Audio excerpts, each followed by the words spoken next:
Buenas tardes, buenas noches, 12:55 aquí en Nueva York, mismo segmento horario en Miami, las 4:55 en Argentina, Chile, Uruguay, Paraguay, las 7:55 de la noche en España e Italia. ¿Cómo están? Bienvenidos. Gracias, gracias, gracias por sumarse, por ser, por estar, por compartir juntos estos contenidos en este despertar no a un otro, a este ser que estoy siendo, reconociéndome como la mejor versión de mí misma. ¿Cuándo? Cuando puedo parar, con tanto ruido en el afuera, con tanto ruido en esta mente que miente, para volver al corazón. Y de eso se trata. Estoy muy feliz de compartir en la primera edición de Despertares junto a un médico psiquiatra, pero un máster en hipnosis, un hombre que no conceptualiza, sino vive la espiritualidad a puro corazón. Él es el doctor Pablo Gómez. Y con él, qué interesante esto, ¿no? ¿Cómo resonamos con la empatía? ¿Qué es la compasión? En minutos nada más llega el doctor Pablo Gómez, pero mientras tanto me cuentan un poquito, ya lo saben, el avioncito de abajo es para compartir nuestros contenidos. Así que, por favor, ya lo saben, para aquellos que estén interesados, la empatía, la compasión que me habita, el amor que soy, las vibraciones más altas. Hoy en Despertares, el acto de meditar.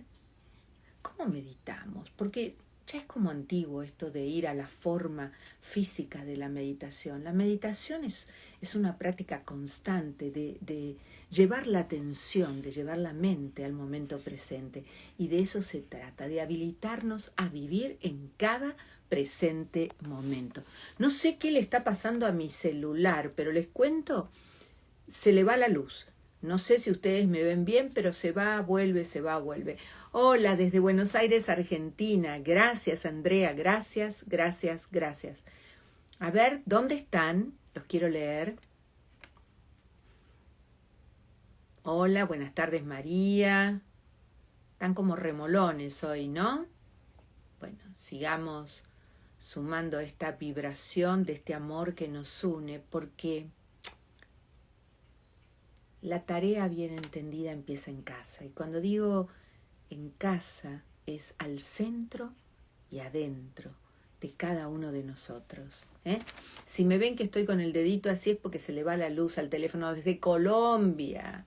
Voy a estar desde el 6 de abril al 6 de mayo, les recuerdo, en Argentina, Chile y Uruguay. Ya completo los cupos en Argentina, pero están armando una movida muy interesante en Uruguay. Así que se contactan, directamente. Bueno, vamos a ver si ya está aquí nuestro invitado. Todavía no lo veo, pero lo voy a invitar al doctor Pablo Gómez, que tiene un canal, les recomiendo, de YouTube, que es espectacular, desde meditaciones, es maravilloso. Hola, doctor, ¿cómo te va? Hola Alicia, ¿cómo estás? Encantado de Gracias, estar aquí gracias, contigo. gracias por compartir un despertar, y yo sé que la agenda está muy ocupadísima. No, muchísimas gracias. Sí, hacía rato que estaba pendiente de aceptarte la invitación, pero bueno, todo tiene su momento, todo tiene su lugar en el tiempo y por algo es hoy, ¿cierto? Hoy es el momento perfecto, Así digo yo. es. Primero, permíteme que te diga, Pablo, recién lo estaba comentando, tus contenidos en YouTube. Qué valioso que un médico psiquiatra, un máster en hipnosis, se anime a salir de tanto concepto bien adquirido, de tanta tradición, para explorar esto que somos. ¿Somos espíritus divinos? Yo estoy convencido de eso. Yo pues tengo mi propia teoría que compartirá mucha gente, pero yo creo que somos una chispita de esa energía creadora que es Dios. Cada quien le dirá como quiera. Y desde la física lo podemos entender y desde la parte espiritual también. Somos una chispita que estamos aquí simplemente en este espacio-tiempo, en este territorio que utilizamos este cuerpo físico como vehículo, pero que lo que hay realmente adentro, lo que nos anima, el ánima, el alma, el espíritu, es el que está haciendo el trabajo, es el que está haciendo el recorrido, es el que está aprendiendo. Y no venimos a aprender inglés, ni psiquiatría, ni medicina, ni ingeniería, venimos a aprender valores espirituales, como la compasión, como la empatía.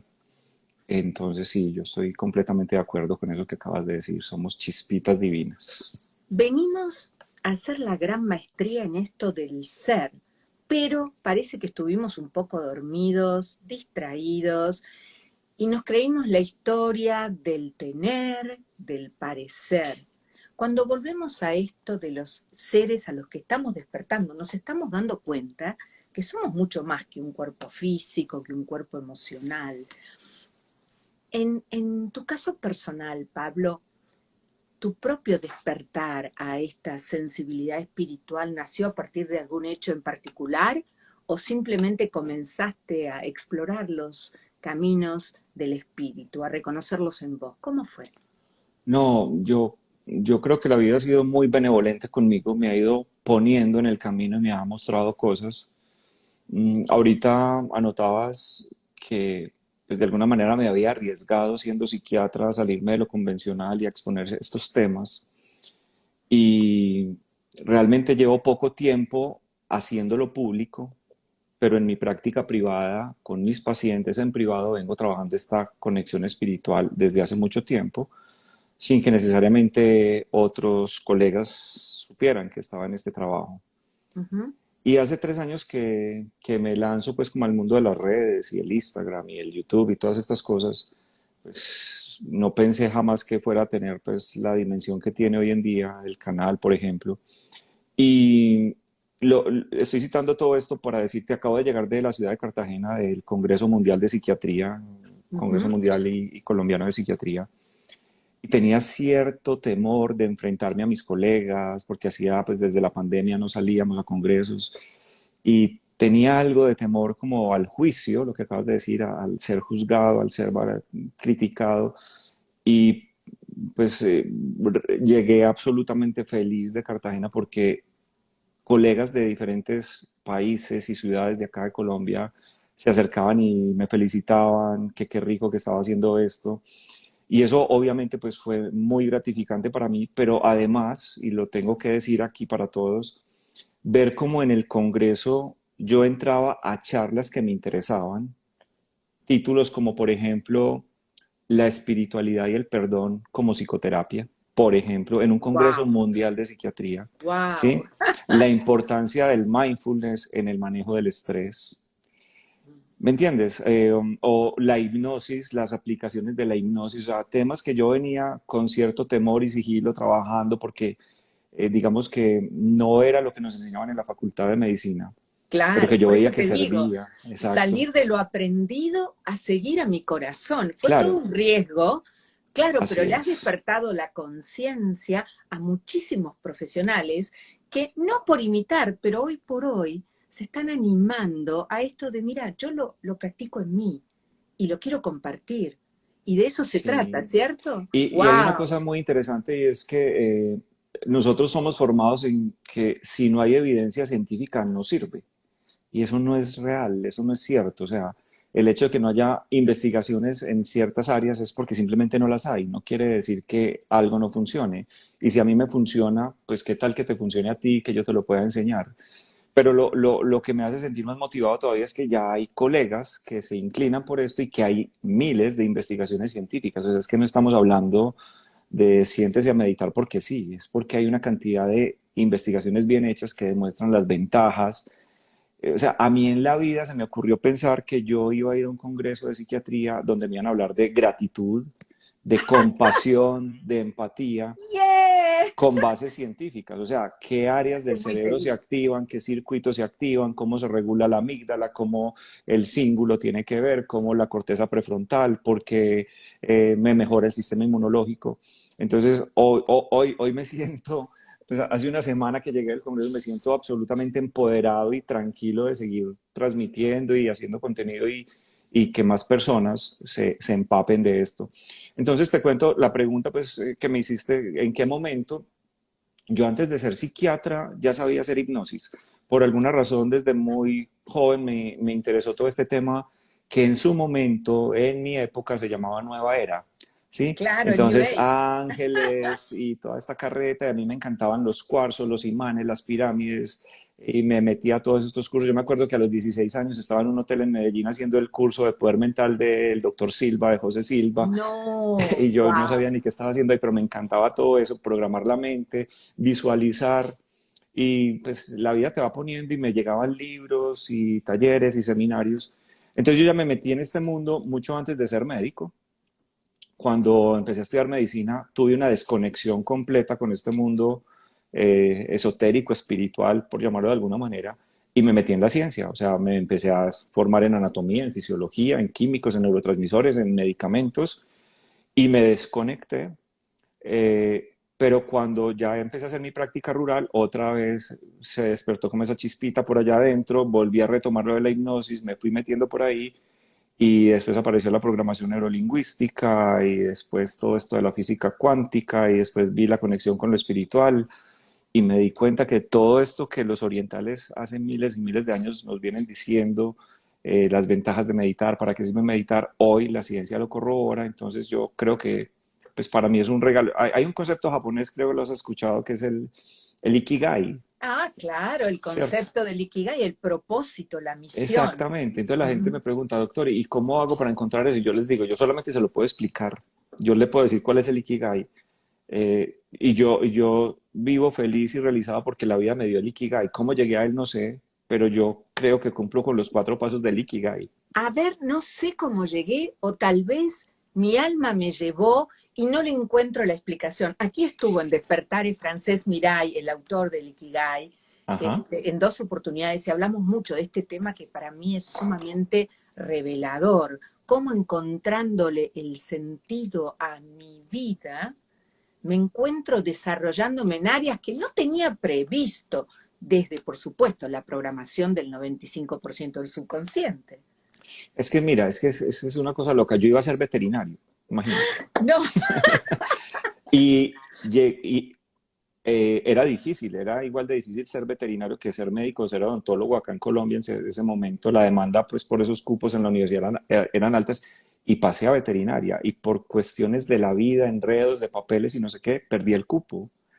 Y por cosas de la vida, por no quedarme sin hacer nada, fui a la universidad de la cual egresé y le dije al director lo que me había pasado, que por favor me ayudara, que mi mamá estaba desesperada porque me había quedado un año en la casa sin estudiar, que me pusiera a hacer algo y él me dijo, acá no hay veterinaria, en esa facultad no hay veterinaria. Y yo le dije, pues medicina, ¿qué es lo que más se parece? Le dije así, o sea, ni siquiera tenía la vocación como para ser médico y empecé medicina y cuando estaba estudiando medicina dije, voy a ser cardiólogo.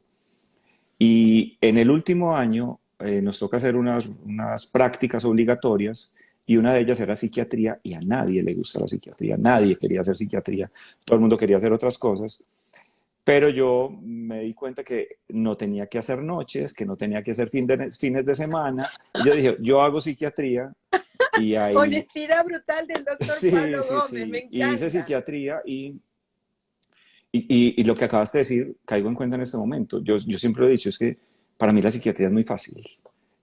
Yo estudiaba psiquiatría, hacía los seminarios, y es como si yo ya me supiera eso hace mucho tiempo. Eso era como algo que no tenía que hacer mayor esfuerzo para poder entender los conceptos de la psiquiatría.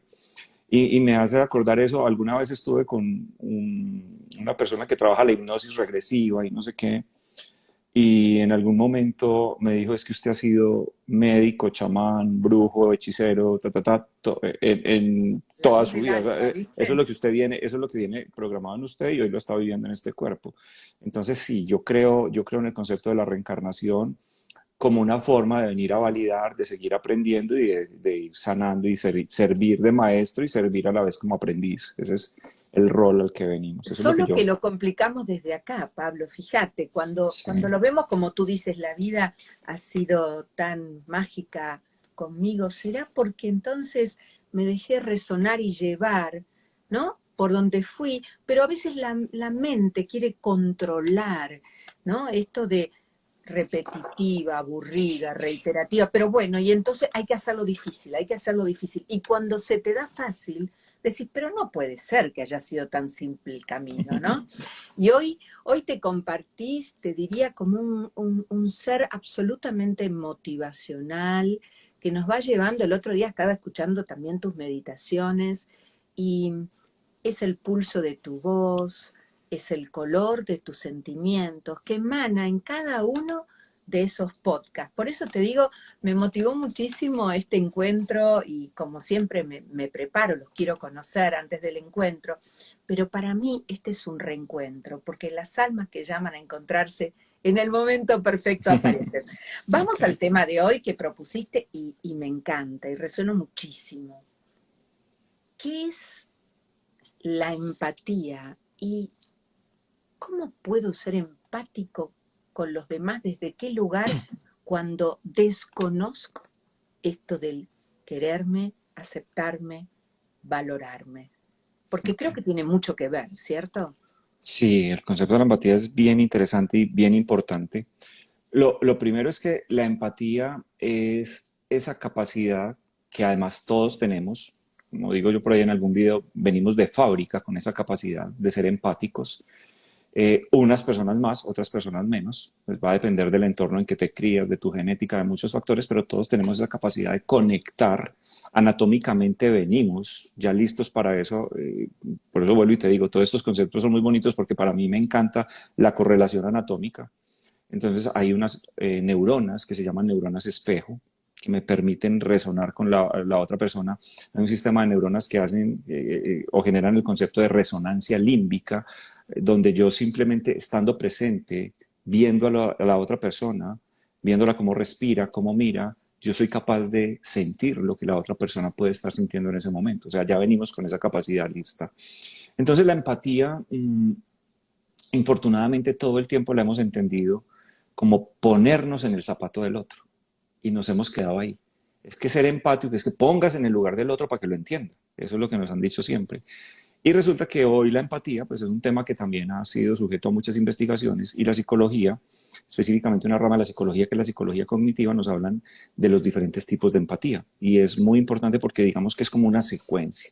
Entonces, ese concepto que hemos manejado toda la vida de que empatía es ponerme en el zapato del otro, para entenderlo, es el primer eslabón de la cadena de la empatía.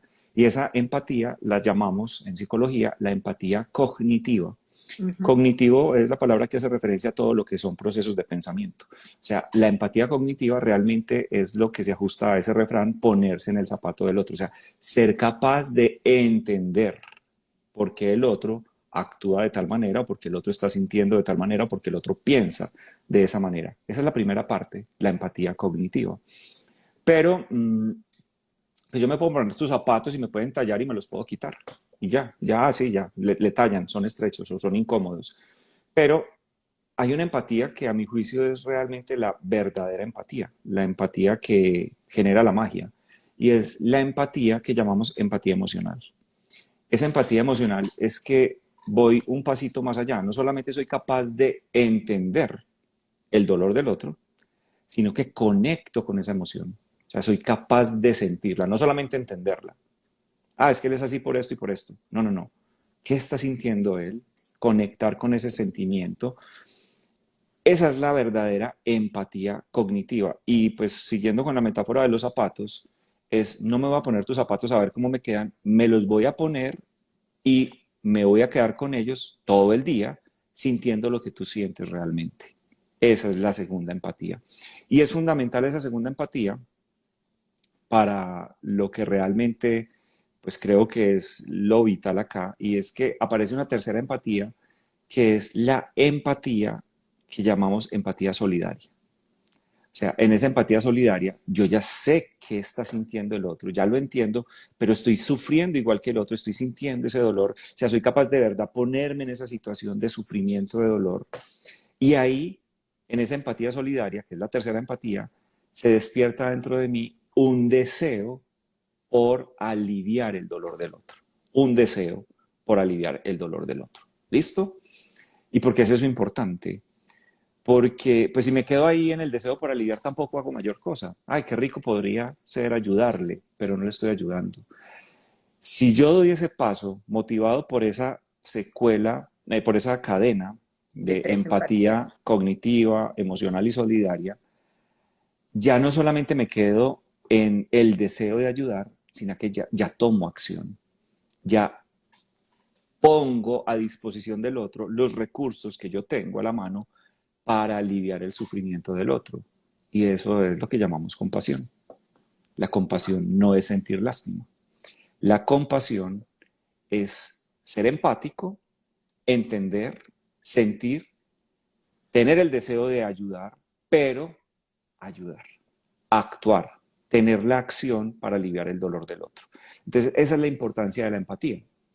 Entonces, como te dije al principio, venimos de fábrica con este sistema, pero hay personas que pueden ser más empáticas que otras y pues la importancia de la empatía o la importancia de esto que estoy diciendo es que la empatía es algo que podemos cultivar, es algo que podemos trabajar, es algo que podemos mejorar y de esto también hay miles de investigaciones y de estudios científicos. Hay algo muy importante, hay un doctor que es el doctor Richard Davidson, no sé, tal vez lo hayas escuchado. El No. doctor Davidson es un neurocientífico que toda la vida trabajó en investigación con imágenes, con resonadores, y en 1991 conoce al Dalai Lama. Y lo llevan al laboratorio, al Dalai Lama, y le presentan todas las máquinas, todos los equipos. Mire, yo investigo esto, yo investigo el cerebro. Y el Dalai Lama, pues en su sabiduría le dice, ¿y usted por qué investiga el dolor y el sufrimiento? ¿Usted por qué no investiga lo que pasa en los cerebros de las personas que practican el amor, la gratitud, la compasión? Y eso pues como que le hizo clic al doctor Davidson. Y el Dalai Lama le dijo, yo le puedo facilitar a unos monjes. Ah, pero será Richard, Richard Dawkins. claro, claro, No, la historia. no, pero Richard es el monje. Es el monje, sí, sí, Richard es el sí. monje, Es el exacto. monje. El Sí, sí, monje que sí, lo sale con, entrevisté. el señor que sale con él Sí, en sí, todas las fotos, en todas las maquinitas que sí, le ponen a Richard, es el sí. doctor Davidson, Ah, que no fue me el que... acordaba el nombre. Ah, sí, Richard es el conozco a monje Richard. francés, que Claro. además es neurocientífico también, que tiene el apodo del hombre más feliz del mundo, ¿sí? Ujú. Pero Richard Davidson es el investigador. No, no me acordaba el nombre. Mejor Fíjate dicho, el que que lo lanzó a la fama, el que lanzó a la ah, fama a sí, Richard sí, fue... lo que menos esperaba Richard, pero le vino muy Sí, bien para la fundación y para las fotos que hace de naturaleza y que con eso suministra, por lo menos a uno de los monasterios en donde yo vivo, el monasterio de Pematzal en Pokhara, Nepal. Él uh-huh. es uno de los sponsors del monasterio. Ok. Va, Entonces, en estas investigaciones, el doctor Davidson empieza a ver lo que pasa en los cerebros de estos monjes, cómo rápidamente entran en unos estados alterados de conciencia y cómo se activan ciertas zonas del cerebro que desde la neurofisiología son muy interesantes porque son las zonas donde está la ansiedad, donde está la depresión, y cómo estos monjes en estos estados meditativos, principalmente a través de la meditación de la compasión, o de la meditación tipo mindfulness o la meditación benevolente o la la meta. meta, exacto. Ellos hacen que estas zonas de estrés, que son las amígdalas, que son las productoras de adrenalina, empiecen a desactivarse, como que a apagar su actividad, se vuelven menos sensibles. Y además la corteza prefrontal izquierda, donde está el centro de las emociones positivas, crece. Y eso es supremamente importante, pues porque eso sería lo que quisiéramos que hiciera un antidepresivo, que nos bajara la ansiedad y que nos mejorara esta zona. Y lo interesante no es solamente ver cómo los monjes son capaces de activar esto en pocos minutos, incluso en segundos, sino que con la práctica repetitiva de estas experiencias meditativas se genera el proceso de neuroplasticidad en el cerebro, o sea, el cerebro se transforma anatómicamente, cosa que pocos medicamentos logran, ¿cierto? Entonces eso es bien interesante, cómo estas investigaciones dieron pie a todo esto y Davidson empezó a hacer investigaciones con gente común y corriente, que nunca habían meditado y comparaba medicamentos con estas prácticas y él veía cómo personas que se entrenaban bien en 2 meses podían tener los mismos resultados que los monjes, pues que ya llevan mucho tiempo entrenados, que podían activar estas mismas zonas. Entonces, en esas investigaciones, volviendo al tema de la empatía y de la compasión, el doctor Davidson estudiaba las reacciones de las personas a las emociones y en uno de esos experimentos a los participantes los sometían a imágenes dolorosas y fuertes, por ejemplo, niños solos en medio de una guerra o padres cargando a sus hijos heridos, o sea, imágenes muy fuertes, o un niño en la calle un niño de la calle, por ejemplo, pidiendo comida, buscando comida en la basura. Imágenes que solamente con mencionarlas, pues te tocan, te hacen sentir mal, ¿cierto? Entonces, él ponía la imagen y miraba que las personas veían la imagen, inmediatamente en el cerebro se activaban zonas como la ínsula, que es la zona donde está la empatía anatómicamente, pero que la gente rápidamente desviaba la mirada de la Oh, fotografía, sí, sí. desviaban la mirada, o sea, no eran capaces, o sea, eran capaces de conectar con el dolor, de sentir por qué esa persona estaba sufriendo, pero no querían sentir el dolor, desviaban la atención, ¿cierto? Y eso es gravísimo, porque si todos fuéramos así, pues entonces no podríamos pasar al segundo nivel de la empatía, que es Ahí la está. empatía, ¿ya? La empatía emocional. Ya no podría conectar con el dolor del otro. Y si yo no conecto con esa empatía, pues no voy a poder ser, no voy a poder llegar a la empatía solidaria, ni tampoco voy a ser compasivo. Entonces, ¿por qué te digo que es una cualidad que aunque la traemos de fábrica, unos la tienen más, otros la tienen menos, pero que lo interesante es que la podemos cultivar? Porque la meditación demostró que cuando las personas se entrenaban juiciosamente en la práctica de la meditación, pues variaban estas estructuras anatómicas y que después de cierto tiempo de entrenamiento ponían nuevamente fotografías de este tipo y las personas ya eran capaces de permanecer con la fotografía y acceder al segundo nivel, o sea, ya Pe- eran capaces de conectar con el sentimiento. Pero fíjate, Pablo, si hay algo que nos cuesta es mantenernos en un cierto estadio, sea este cual sea. Somos, viste, como ese proyecto de la mente que salta, salta, salta todo el tiempo. Por eso decimos que en la meditación, tanto las prácticas que haces tú como las que realizamos otros, prestar la atención al momento presente, estar aquí ahora. Y es lo que más me cuesta en esta experiencia humana, Sí. habilitarme en este presente momento. Sabes, hay una cosa bien interesante con eso y es que, mira, en todas esas corrientes orientales, espirituales, ¿quién es esa mente que divaga? ¿Quién es ese personaje? Pues el ego. El ego. El ego nos mantiene en el pasado y nos mantiene en el futuro, nunca en el presente. Eh, pero neuroanatómicamente en 1976 estaban investigando pacientes igual con resonadores, mirando cómo funcionaba el cerebro. Y alguno de estos investigadores le pide a los participantes de la investigación, les dice, por favor, ahora lo que quiero es que no piensen en nada. Quiero ver qué pasa en el cerebro de ustedes cuando no piensan en nada. Y pues es imposible no pensar en nada, que es una de las distorsiones de la meditación. La gente cree que meditar es En ponerla en blanco. blanco, y eso no se puede. Entonces el doctor les pedía, no piensen en nada, y había una red de neuronas que todo el tiempo estaba fluyendo, trun, trun, y él decía, no, no piensen en nada, y la gente decía, es que no puedo, trun, trun. Entonces esa red hoy se conoce como la red neurológica por defecto. Y curiosamente es una red que te mantiene en los recuerdos del pasado o en los pensamientos catastróficos del futuro. ¿Y qué es eso en espiritualidad? El ego.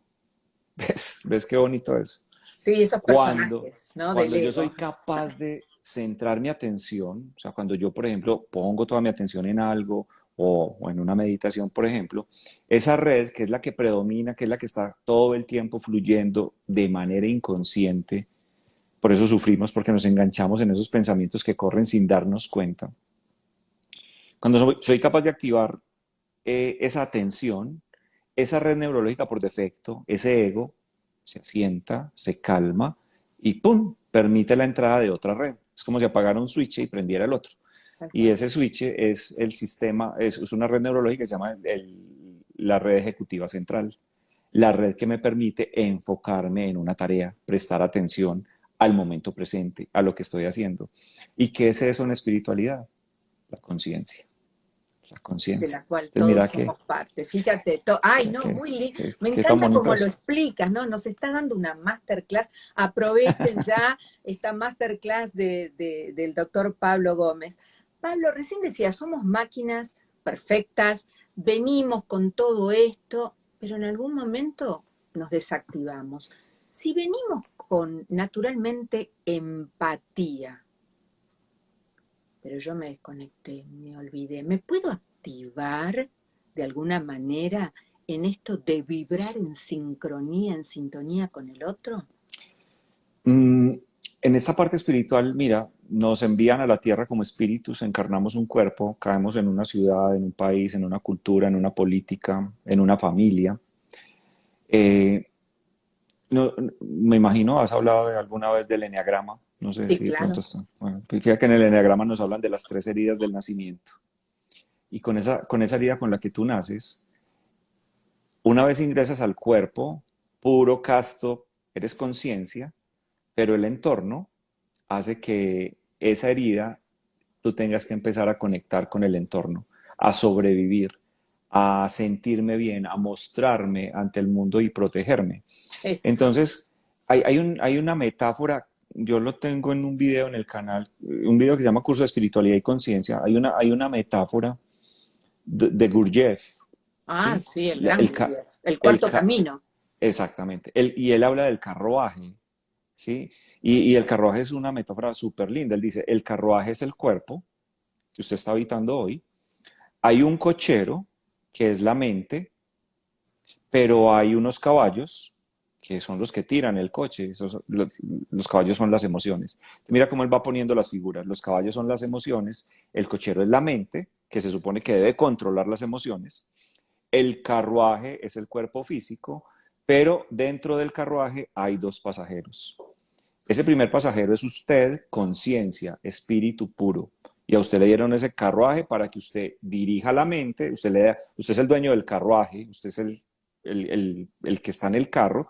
Usted, que es el amo, le dice a la mente, quiero que nos vamos por el camino de la conciencia, ¿sí? Donde voy a ayudar a todo el mundo, donde ser noble, donde obviamente hay una misión terrenal, tengo que vivir, tengo que trabajar, tengo que estudiar, pero mi misión más importante es la misión espiritual. Entonces vámonos por este camino.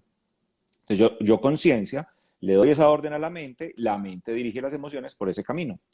Pero resulta que yo tengo un copiloto que de copiloto es excelente, que es el ego. Muy El bien. ego es un excelente copiloto, Sí, sí, pero el sí. ego quiere no ser copiloto, el ego quiere que le presten el carro para él manejarlo. Entonces la conciencia en el recorrido, todo el entorno, toda la ciudad, toda la política, todo lo que te toca vivir, tus padres, bla, bla, bla, se va durmiendo, se va adormeciendo, se va adormeciendo y el ego aprovecha y venga para acá, que ahora soy yo el que manejo, y cambia las órdenes y le dice a la mente, al cochero, no, no nos vamos por este camino, nos vamos por el mío. Yo soy el mejor, yo soy el más importante, yo soy la víctima, yo soy el pobrecito, yo tengo que resaltar, la gente tiene que pensar como yo, mi vecino tiene el carro más grande, tiene una esposa más bonita, tiene más dinero que yo, va, va, va. Ese es el ego y ahí es donde empezamos a sufrir. Entonces el ego aprovecha el tiempo. ¿Sí? Hay un tiempo real y hay un tiempo psicológico, como lo explica Tolle en sus libros, Eckhart Tolle. El tiempo reloj, ¿sí? Con el que nos apoyamos, pero hay un tiempo psicológico y es ese, el pasado y el futuro. Entonces el ego mantiene su identidad viviendo en el pasado y en el futuro. Entonces, como me estás preguntando, si venimos bien, ¿por qué nos pasa esto? Pues es que eso me encanta, es lo que dicen los orientales. Eso es lo que ellos llaman el despertar de la conciencia Total, o la iluminación. O sea, total. la misión suya es en ese recorrido, tarde o temprano, dése cuenta que usted no es su ego, que usted no es sus pensamientos. Eso cuando suena, cuando se lo dicen a uno así tan crudo, uno, ¿cómo así que yo no soy mis pensamientos? No lo entiendo. No, Le espera, tienen que para explicar a uno todo completarlo, esto. Pablo, pero espera, para completarlo, como diría Sadhguru, usted tampoco es sus emociones, porque sus emociones también son disfraces que le pone a los pensamientos, usted que los piensa, pero los hace más exuberantes y le pone otros Claro, colores. Entonces, no soy mis pensamientos, ni no soy mis soy mis emociones. emociones. Así es. Entonces, cuando le dicen a usted no es sus pensamientos, usted no es sus, ¿cómo así que no soy mis pensamientos? No entiendo qué es eso. Entonces ahí fue donde yo entendí, ya entiendo qué quiere decir esto del despertar de la conciencia o que también lo llaman la iluminación, ¿cierto? Ser consciente de que usted es un espíritu y que usted está aquí es para otras cosas, que si bien hay un camino terrenal, ¿sí? Se sufre y mucha gente pierde el cielo, dice Cartolé, se pierde el cielo por ganarnos la tierra. Y lo que hay que hacer es llevar las dos carreras en paz, ¿cierto? Pero la misión principal es la espiritual. Entonces, ese despertar de la conciencia eh, pienso yo que la meditación es la puerta para entrar ahí, porque la meditación, aparte de todo lo que ya sabemos hoy científicamente, todos los beneficios para la anatomía, para la salud física y mental, tiene esa cuarta. Por ejemplo, el doctor Davison habla de que hay tres zonas que se activan cuando uno medita, pues tres zonas neuroanatómicas o tres circuitos. El circuito de la ínsula, que es el de la compasión, el circuito de la ansiedad, que es el de la amígdala, y el circuito de la atención, Claro, que es el de la otra. corteza prefrontal. Listo, y todo eso se mejora con la meditación. Pero hay uno que él dice, pero es que este otro yo no lo puedo investigar, este otro existe, está ahí, se activa con la meditación, pero yo no lo puedo medir, que es la conexión con lo divino, que es la conexión con el espíritu, que es la conexión con esa energía creadora. Entonces, mira qué tan bonito todo eso. Wow, Y además sirve como psicoterapia. Es que sirve total. como psicoterapia. Para mí es un aliado fundamental y yo tengo pacientes de todo tipo. A mí, doctor, no me hable de espíritus, ni de almas, ni de no sé qué. A mí, muéstrame la ciencia. Entonces le muestro la ciencia. Pero hay otras personas que sí vienen más predispuestas a esta conexión espiritual. Yo le digo, mire, yo lo voy a hablar desde lo espiritual porque me parece muy lindo, muy bonito y le va a servir. Pero si usted necesita bases científicas, también se las doy. Entonces, esa es la forma como me he venido desempeñando. Eso es lo que trato de mostrar en el canal. El canal de YouTube surge con la intención de acelerar tiempo en la consulta, de poder atender al paciente en ciertas cosas y al final le decía, necesito que practique esta meditación, váyase para mi canal y búsquela. Me acuerdo muy bien cuando monté mi canal de YouTube, mi hijo pequeño, tú sabes que los niños hoy en día son youtubers y hacen de todo y no sé qué, Total. y Instagram manejan la tecnología. Me acuerdo que mi hijo me decía, papi, no te va a seguir ni la mamá. Me dijo así, no te va a seguir ni la mamá. Y yo, ¿cómo Eh, así, Miguel? No, Hoy ¿quién? creo, cuando estuve en tu canal participando de una meditación, creo que tenés más de 600.000 seguidores, Pablo. Sí, así Parece que es. fueron muchas mamás. ¿Eh? Entonces, sí, Wow. entonces fue una cosa, y eso también es algo que yo le enseño a los pacientes y a las personas que están buscando cómo resolver ciertas situaciones, es cuál es la intención suya, ¿sí? Cuando usted empieza un proyecto, cuando usted, la única intención es su beneficio personal y nada más, como sea, no funciona, las cosas no salen. Yo monté ese canal absolutamente desinteresado, solamente como para apoyar mi consulta, para que le sirviera a los pacientes. Y súbitamente ese canal fue creciendo. Un día vi 1.000 personas, yo 1.000, ¿de dónde salieron 1.000? Después 4.000, y de 4.000 vino a 16.000, y después 100.000, y ya vamos cerca de los 700.000. Y, y no solamente eso, es porque el número puede engrosar mi ego, pero no es eso, No, no estás hablando desde el ego, por lo menos yo no resueno contigo. es, Lo es, tienes es, bastante bien adiestrado al copiloto, ¿eh? Bastante bien adiestrado. es cuando leo los comentarios de la gente. O mira, pasa algo que Pero eso debe eh, emocionar, Pablo. ¿No claro, te es que es difícil emociona esto? desligarlo del ego, pero Sí. es una satisfacción mucho más profunda que eso. Por ejemplo, que la gente en la calle te reconozca. O sea, que te dan en un aeropuerto y doctor, usted no sabe lo que ha hecho por mí, usted no sabe lo que me ayudó. O muchas personas que por la distancia o por cualquier situación no pueden acceder a una cita con un psiquiatra, con un psicólogo, y que hayan encontrado en los mensajes un aliciente, una herramienta. Por ejemplo, cuando hablo del perdón, lo importante que es sanar esas heridas emocionales para no seguir sufriendo ni física ni mentalmente, cuando les explico por qué el perdón no es para el que te agredió, sino para ti mismo. Para uno. Exactamente. Y la gente conecta con eso y empieza a entender, doctor, por fin entendí y logré hacer eso y usted no sabe cómo cambió la relación con mi mamá o con mi hijo, o cómo me alivié de la migraña, o cómo se me quitó el insomnio. Porque es que ese es otro tema que a mí me encanta, la conexión mente-cuerpo, o sea, cómo las heridas emocionales, el dolor emocional va a repercutir. O sea, En el cuerpo yo trabajé físico 10 años en seguro. Claro. un instituto del dolor, Oh, y todos los días veía mujeres con fibromialgia. Y pero a qué horas pues hay otra pandemia de fibromialgias? Todas tienen fibromialgias y yo miraba a esas mujeres con fibromialgia y todas tenían una historia en común. O sea, todas son el 99,999%. Todas tenían abusos, maltratos, abandonos, carencias. Todas tenían eso, no procesado, calladitas, aguantándose, sufriendo por eso. Y obviamente el cuerpo habla, ¿sí? O me soluciona esto o yo tengo que hacer algo y aparece ese dolor generalizado que es bien curioso. De hecho, la fibromialgia, muchos médicos dicen que eso no existe. Estaba ahorita, te contaba en el Congreso de Cartagena, con un amigo, colega, un gran psiquiatra de acá de la ciudad, y me contaba esta historia y me sirve para esto que les estoy contando. Me decía, a mí me llegan mujeres al consultorio a decirme, doctor, por fin tengo una cita con usted, porque siquiera usted que es experto en fibromialgia, yo tengo la peor fibromialgia del mundo. Y él sarcásticamente les dice, sí señora, yo soy experto en fibromialgia, yo doy charlas de fibromialgia, yo hablo de fibromialgia, yo sé cómo se trata la fibromialgia, pero como la fibromialgia no existe, yo no sé nada. Les dice así. Y es por eso, porque es que hoy muchos médicos consideramos que la fibromialgia realmente es una enfermedad psicosomática. O sea que, porque es que fíjate que vamos a mirar a una paciente con fibromialgia y los exámenes son normales, los músculos son normales, los reflejos son normales, el cerebro es normal, no hay nada, pero la señora siente un dolor intenso que no la deja. Pero Y fíjate, esto, perdón que te interrumpa, Pablo, pero esto no tiene que ver también, tú dices, sufren, calladitas, así crecimos y llega un momento en donde tú entiendes que el perdón, como lo manifiestas, pero el perdonar a mis ancestros, al origen, pero todavía creo que nos queda el capítulo pendiente de este perdón a nosotras mismas, y no hablo solamente de las mujeres. ok, Esto, ¿no? claro. Y ahí hay otra cosa supremamente interesante, nada más que ahorita con una paciente lo hice.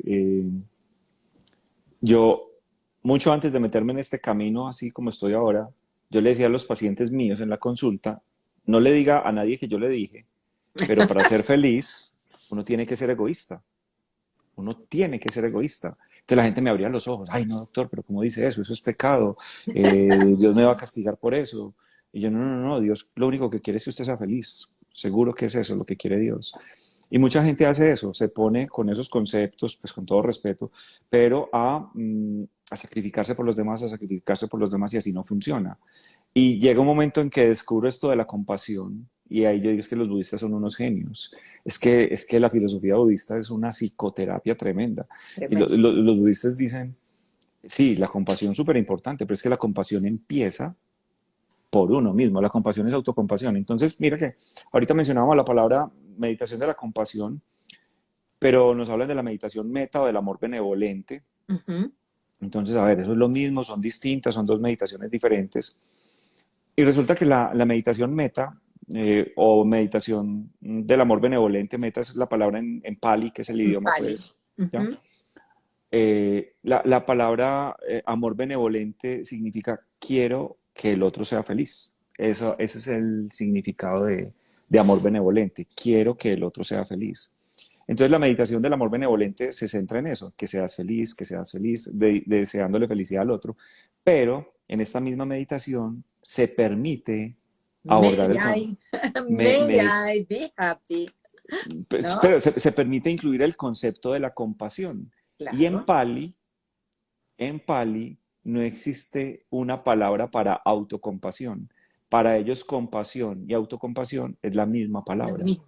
Es la misma palabra. Y por eso la meditación de la compasión empieza sanando mi dolor.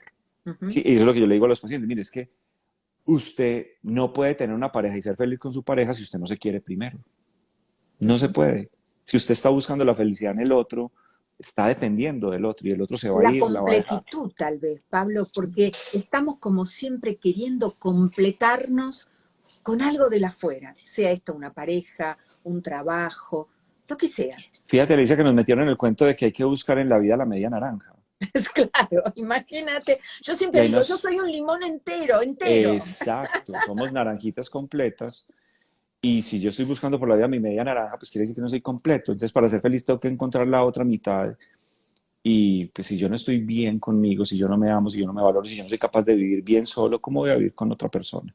¿Sí? Y si fuera de eso soy una persona dependiente, entonces empiezo a ceder. Eso no va a funcionar. Y voy a sufrir Hablamos porque el un otro me poquito del deja. amor propio. Yo sé que no estaba previsto, pero me parece que está tan relacionado con lo que estamos viviendo hoy por hoy, ¿no? Desprendidos de esta conciencia, de este amor que soy, de este respeto, de este perdón que me merezco. ¿Eh? No, no espero que nadie ya me perdonen y que nadie venga de la afuera a iluminarme, a conectarme con... El trabajo es para conmigo. La maestría de esto de ser humanos comienza en casa, ¿no? Sí, yo creo que yo tengo trabajo. Hay una frase que yo digo que es fuerte, puede ser simpática, pero es fuerte. Y yo digo, los psiquiatras y los psicólogos tenemos trabajo porque los papás existen. Mira, mira Qué qué fuerte. fuerte. Da risa, pero es A ver los fuerte. comentarios, a ver los comentarios. Y, ¿Y cómo así? Es que, ¿quién dijo que había un manual para ser papá?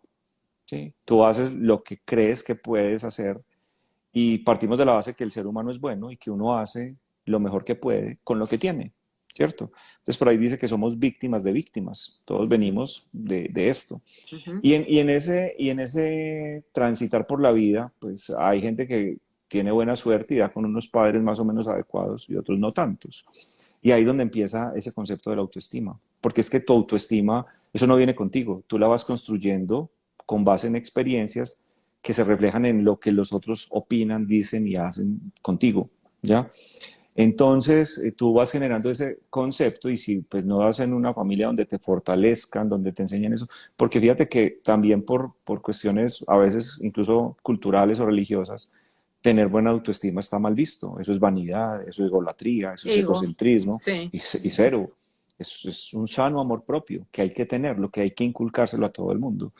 Pero no, entonces si crecemos con problemas de autoestima, eh, para mí la principal limitante que existe en la vida no es ser minusválido, no es que me falte una pierna, no es ser ciego, no, es tener una baja autoestima. Fíjate esos videos que vemos a veces de personas sin manos o sin pies, que son artistas, que son cantantes, que tocan la guitarra con los pies, que uno dice, wow, yo quejándome y este señor hace esto. O Amén. sea, la limitante está acá, es el autoestima, es el autoconcepto que tú tengas. Entonces, en mis procesos terapéuticos yo divido las sesiones con mis pacientes en tres etapas. Yo les digo, mire, lo primero que vamos a hacer es resetear el pasado, vamos a sanar el pasado, vamos a sanar ancestros, vamos a sanar esa historia de niño, vamos a sanar papá, mamá y de ahí para atrás, vamos a perdonar todo lo que nos han hecho y les explico por qué es importante perdonar y cuál es la necesidad. Y fíjate que ahí encuentro mucha resistencia. Oh, Hay sí. muchas personas me dicen, ¿cómo así, doctor? Yo tengo que perdonar a ese señor, yo tengo que perdonar al abusador, yo tengo que perdonar. Nada más ahorita con una niña de 14 años. Le dije, tienes que perdonar esto que pasó y le expliqué por qué. Me dice, que usted me está hablando en serio, ¿cómo voy a perdonar yo eso? Fíjate la resistencia que hay al perdón, ¿ya? Y me toca explicarles por qué es importante el perdón. Yo me acuerdo de una señora que me con fibromialgia, con una cantidad de enfermedades, y me contaba de su historia, de los abusos, de los maltratos del esposo, de la familia del esposo y todo lo demás. Yo le dije, bueno, ahí está todo su dolor, vamos a sanar eso.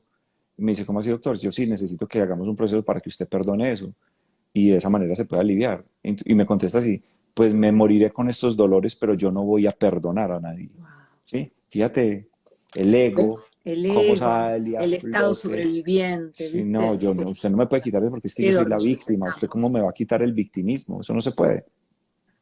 Entonces, para mí es muy importante, digo yo, la mayoría de mis pacientes vienen con severos problemas de autoestima. O sea, son pocos los que tienen bien puesta la autoestima.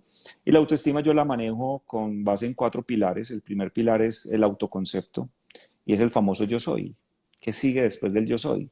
Soy linda, soy inteligente, soy atractiva, soy segura, o por el contrario, soy fea, soy bajita, soy bruta, soy poco inteligente, soy poco atractiva. Ese Pues es un resulta que pilar. la mente inconsciente graba por repetición y por emoción. Entonces, si todo el día te estás repitiendo eso, ahora, ¿por qué te repites eso? Porque con toda seguridad en algún momento te hicieron creer que eso era cierto. Tu papá en un momento de rabia te dijo que eras una bruta, o que eras muy fea, o que no servías para nada, o a veces tristemente, pues, que no sabemos por qué, te pudieron haber dicho, ojalá no hubieras nacido, o fuiste un accidente, o yo no te quería, imagínate. Imagínate eso, lo que impacta. Y sabemos hoy en día que los primeros 8 años de vida, el cerebro no ha madurado suficiente, es una esponjita, no analiza, no juzga, lo que entra, entra derecho y se queda como una ley. Eso es lo que llamamos las creencias. Y para el cerebro una creencia es lo más potenciador que hay si es positiva, pero también es lo más desastroso si es una creencia negativa. Por eso uno tiene que ser consciente de ese pasado y reprocesar esas memorias. Entonces, ese primer pilar que es el autoconcepto, hay que empezar a debatirlo, hay que empezar a trabajarlo, hay que empezar a hacer afirmaciones, hay que empezar, por ejemplo, el Ho'oponopono es una herramienta que yo utilizo para este Maravilloso. primer pilar. Después viene la autoimagen. ¿Cómo te ves tú en el Wow. espejo? No, no, no, eso es pecado, eso es vanidad, yo no me puedo mirar. Me acuerdo que la mirada era en el espejo, o sea, si me peinaba mucho, llegaba mi papá a regañarme. ¿Qué es la huevonada suya? ¿Por qué se está mirando en el espejo? ¿Qué es la bobada, pues? Como si fuera algo malo. Y es algo normal. Uno se quiere ver bien, eso es importante para la autoestima. Entonces, hay que trabajar también en ese pilar, en la autoimagen. Y finalmente hay un tercer pilar que es el autorrefuerzo. Entonces, ¿cómo te tratas? ¿Te equivocas? Un error que cualquiera cometería, soy lo más bruto, es que yo soy un estúpido, Una es que no sirvo para tonta. nada, soy Sí, una claro. tonta, pero haces algo bueno y la gente te dice, qué bueno, te felicito, tuve suerte, cualquiera lo hubiera hecho, eso no vale la Sí, pena. sí, sí, sí, Sí, desconocimiento, ¿no? No fui claro, yo, no fui yo. yo me tengo que premiar, yo me tengo que validar, yo no puedo seguir como un niño chiquito esperando que mi papá venga algún día a felicitarme porque a lo mejor eso nunca va a pasar. Yo solito lo tengo que hacer, yo me tengo que validar. Y cuando tú trabajas en esos tres pilares, aparece el último, que es la autoeficacia, la autoeficiencia. Ya me quiero, ya me valoro, ya estoy seguro, ahora puedo no tener el trabajo que me toca, sino el que quiero. Puedo pedir el sueldo que quiero, no el que me ofrecen. Y puedo estar con la persona que yo quiero y no con la que me toca. ¿Sí? Y si me descubro en ese proceso y me doy cuenta que estoy al lado de una persona que no es, soy capaz de decirle, ven, muchas gracias, ha sido mi compañero, ha sido mi maestro, pico y chao. Te deseo lo mejor. Y no pasa nada, y no me tengo que ir a cortar las venas, ni me tengo que ir a tirar de ningún edificio, ni cortarme nada, porque me valoro. ¿Por qué? Porque lo más importante soy yo. Y vuelvo y repito, eso suena como egolatría, como egocentrismo, eso es amor propio, eso es salud mental. Entonces, esa es la primera parte, trabajamos esa parte, el pasado, para después hacer este proceso de mejorar autoestima. Una vez ya sanes el pasado y mejores autoestima, ahí cambian las cosas. No, sigue siendo el mismo, pero consciente de por qué estás donde estás. Ahí Es sí un puedes paso del empezar mundo, a ahí cambiar. está, del inconsciente al Claro, consciente, ahí ¿no? sí puedes empezar a cambiar y ahí ahora sí puedo escoger qué vida quiero económica, laboral, afectiva, social, de salud y puedo implementar ya estrategias para alcanzar eso. Eso es como la secuela que yo hago con los pacientes, es lo que trato como de mostrarles, porque no sé, por lo menos aquí en Colombia nos inculcan, si usted trabaja duro, mijito, Ah, en nos mi dicen país así chiquitos, también, si usted claro. trabaja duro, mijito, si se esfuerza y si estudia bastante, con toda seguridad le va a ir bien en la vida. Y te puedo decir, Alicia, que hay gente que ha trabajado y se ha esforzado el triple de cualquier otro y no han conseguido nada. ¿Por qué? Porque mi mundo exterior, y eso ya está pues hasta cuantificado y medido, mi mundo exterior es un reflejo exacto de mi mundo interior. Mira, Entonces, ahí me das el pie, tremendo pie, para decirte, como todo esto del oriental, yo creo que han sido los primeros psicólogos de la humanidad, fíjate, te traigo a colación algo que está muy de moda en este despertar espiritual, que es, y bueno, es mi karma. No, momentito, momentito, es lo que dijo el doctor. El karma es la acción, es pasar de tu mundo inconsciente a tu mundo consciente, al darte claro, cuenta. Fíjate. exactamente. Sí, Mm, porque es que decir que es mi karma es el ego victimizándose. Es que esto fue lo que me tocó vivir. Yo vine fue a sufrir. Yo soy claro. pobrecito. De hecho, a muchas pacientes se los digo. Mire, yo les explico todo esto. Me empiezan a hacer caritas como este señor sí está dando por donde es y este me va a voltear la tortilla, me va a aliviar y si me alivia, yo pierdo. Fíjate, hay una ganancia a veces secundaria inconsciente. Es que si me alivio, si se me quita el dolor, ya mis hijos no van a estar pendientes de mí, ya no me van a visitar, ya no van a tener condescendencia conmigo. A veces pasa eso. Entonces yo les digo, porque mucha gente me dice, ay doctor, pero es que usted me va a poner a hacer cosas que yo ya he hecho con otros terapeutas. Y yo le digo, ¿y si ya las ha hecho, por qué está acá? Porque sigue igual. Entonces me dice, Wow. ¿será que eso no sirve? Yo le digo, cualquier terapia sirve si hay la intención. Por eso lo primero que yo hago antes de empezar una terapia, le digo, declare su intención, o sea, ¿usted por qué quiere hacer esto? Y fíjese si usted sí resuena con eso. Si usted siente que eso que usted quiere hacer, sanar, perdonar, todavía no lo siente aquí adentro, todavía no resuena, usted no está lista para hacerlo. Va a perder el tiempo, su dinero, el mío, todo. No va a funcionar. Usted Nos tiene que cuesta ser tener una sinceros, intención. ¿no? Con Claro, nosotros. claro, claro. Honestidad Pues, bruta. ¿Quién soy? Vos sabés que es un trabajo que últimamente hago mucho, ¿no? de preguntarme y preguntar en comunidad, ¿quién soy conmigo cuando nadie me ve? ¿Quién Ese es el, soy conmigo? ese es el verdadero yo. Cuando Cuando nadie nadie me, me ve. cuando nadie me está viendo, cómo actúo, cómo me comporto, cómo pienso, ¿sí? Porque cuando salgo al mundo tengo que ponerme el disfraz. El superdoctor o la supermamá o el superingeniero o el supergerente, porque ese es el que tengo que mostrarle al mundo desde mi ego para blindarme, para protegerme. Pero cuando estoy solo, realmente, ¿qué soy? Ese es el verdadero yo. Así es. Wow. Entonces, eso es como básicamente lo que hago y utilizo todas estas herramientas. Lo Eh, mejor de los dos mundos, te diría, ¿eh? alguna vez hice una fórmula en un formulario mío, un recetario de los que utilizaba para mandar medicamentos, y me acuerdo que anoté, entonces se levanta y hace meditación de la compasión, al mediodía hace tapping, 3 veces al día va a hacer respiración de coherencia cardíaca y por la noche me hace el diario de la gratitud. Y escribí eso y yo dije, Dios mío, yo estoy de psiquiatría y ya no hay pastillas y mira lo que pasa, que esto es una fórmula que le estoy mandando a un paciente. Wow, te has Y lo interesante convertido es a que partir de funciona. hoy, doctor, en mi psiquiatra favorito, pero el top 10 del top 10 del top 10, doctor Pablo Muchas Gómez. gracias. No, no, no, es que además, ¿sabes qué? Yo creo que es de sabios el llevar al lenguaje simple y sencillo lo que a veces la sabiduría este, no manifiesta en este campo tan sutil de esta experiencia humana, ¿no? Te lo hacen complicado porque hablar con palabras complicadas te da otro nivel. No, los verdaderos sabios hablan con palabras sencillas para que vos y para que yo podamos entender, pero fundamentalmente hacer todo esto que explicó hoy Pablo hoy. Es una tarea para el hogar desde el inicio de este encuentro hasta el minuto final. Tenemos que trabajar con nosotros, al centro y adentro, ¿no? Así es, señora. Wow. Gracias por este encuentro, gracias por esa sabiduría, lo vuelvo a reiterar. Gracias por los contenidos para quienes preguntaron. El canal de YouTube del doctor es Pablo Gómez, Pablo psiquiatra. Gómez Psiquiatra, todas las redes sociales son Pablo Gómez Psiquiatra, Instagram, Facebook, el canal de YouTube, Pablo Gómez Psiquiatra. Y la página web también es Pablo Gómez Psiquiatra. Me gustaría de aquí a un tiempo, permíteme que agradezca a tu equipo de colaboradores que tuvieron la gentileza de armar este encuentro con el tiempo correcto como para que estemos. He disfrutado muchísimo. ¿Cómo te has sentido, Pablo? No, feliz. Lo ¿Eh? que te dije, todo tiene su momento. Gracias, gracias Llegó por cuando tanto. era. Y si se da, de aquí a un tiempo nos volvemos a encontrar. Me Claro, parece que encantado. nos quedaron algunos temas, bueno, muchos temas en esto del no parecer, no tener, ¿cómo diría el doctor Pablo? ¿Ser? El ser, simplemente el ser. Wow, wow. Ujú. Gracias. Gracias, A ti. gracias a todos por acompañarnos, ¿eh? Ok. Gracias, gracias, gracias. Abrazo, cuídense mucho, chao. Sean felices.